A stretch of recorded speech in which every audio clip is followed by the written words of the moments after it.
Hi, and welcome to Ian's Fish Room.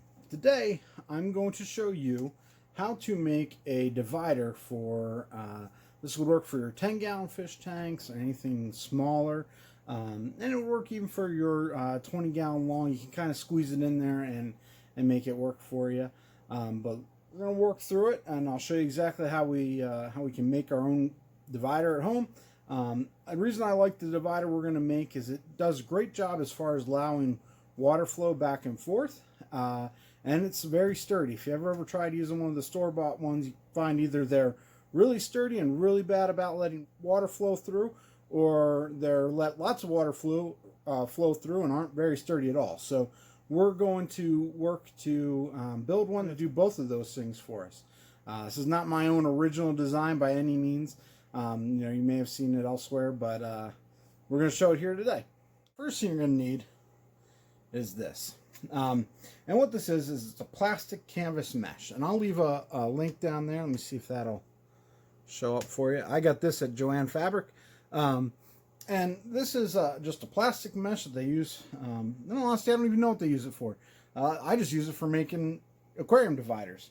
The other thing you're going to need is some of these. And what this is, let me see if I can get a good shot of it, is the binding clip for the plastic folders, maybe used in high school and college on making reports and stuff, and these slide over the ends. You can just get these clips by themselves. You don't actually have to buy the file folders or the plastic folders, and I'll leave a link for both of those in the description down below. So what we're going to do is we're going to take that mesh we have, and we're going to line it up here with our tank.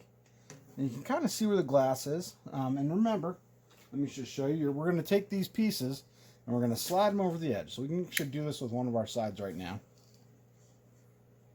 just to help us get a better idea how big we're going to need to make it. That slid on there all the way, because it does add a little bit of room. And we're going to need it from right there on the edge of that glass to the other side. You can kind of get an idea about where you need to cut it. And so for me, I'm going to cut it right here. I'm going to cut it all the way along. So luckily this stuff is very easy to cut in a straight line because it's got a grid pattern all the way through it. So we're just going to cut right through here. From the bottom all the way up.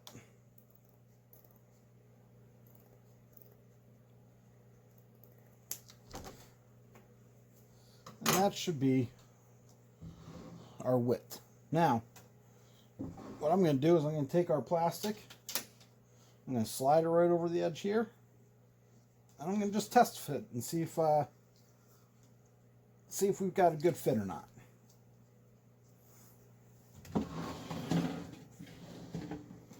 So now we need to be able to cut our top to size. And remember, we're going to be sitting under the gravel, so we have a little bit of wiggle room here this way. From the top, but I'm going to make sure I want to get as high to the top as I can, because the fish I'm going to be putting in here are jumpers, and I don't want them jumping over to the other side. So I've cut my top off screen, cut the size. We're going to slide it right on in here into our tank. And you should be able to see, let me turn here sideways for you. You can see it comes all the way up here to the top, and it's going to fit really nice and snug in there for me. Now, it's still a little bit flimsy. So what I'm going to do next is I'm going to have to cut my binding the size.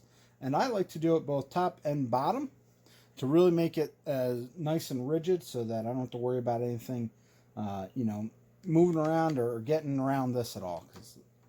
So the fish can't swim through on the sides or anything like that, and it's going to hold up nice for me. So when you're getting ready to cut these to size, I like to just kind of eye it up where it's going to be and figure out where I'm going to end. And when I'm cutting them, I like to actually start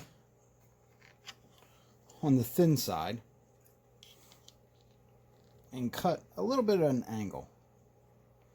And this stuff is definitely a little bit harder to cut, but you can see I'm going to start at an angle, and then as I come up, I'm going to turn so that I can have a little bit of an angled edge here. I did cut out a little bit of an angle, and Looks like you're not, there we go. You can see it's a little bit ragged, but we'll clean it up before we put it on. But the other end, it matches pretty closely with the other end. So we're going to be able to slide it right on. You can already tell, I already put the one on. You can already see, it's definitely a little bit stiffer than it was before.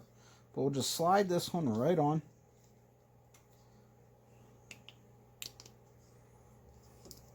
And now we've got our divider all ready to go. Once you've got your divider built, all you need to do now is add it to your tank. So the way a lot of people like to do this, I'm going to show you. It's not the way I do it, but this may be the way that works for you. A lot of people take suction cups. So I have some different suction cups here that I had available. Again, I'll leave a link in the description below where you can get some of these suction cups as well. I typically want to go with the smallest suction cups I can find. But you slide this in here, and you don't have to worry too much about the bottom, because at the bottom your gravel is going to hold that in place for you. So again, this isn't going to be perfect because this isn't what I'm going to do with it. So I'm not leaving it here permanently. But you just put the suction cups in here on the sides, if I can get them to stick. There's one. Just slide your divider wherever you want. Put your other suction cup in. And you can see those suction cups will hold your divider in place. So you can see I've placed one suction cup on each side of the divider, and that can hold it in place up top for us. The gravel will hold it down the bottom, and you've got a nice divider set up for your tank. So I have a special plan for this divider. I'm not going to be using it the way it is right now. I'm going to make a couple more modifications on it. And I actually do not use these suction cups like this in the way I set these up. And if you want to see how I'm going to set this up for myself on my special project, make sure you check out this video right here. Thanks for watching. Make sure you like and subscribe.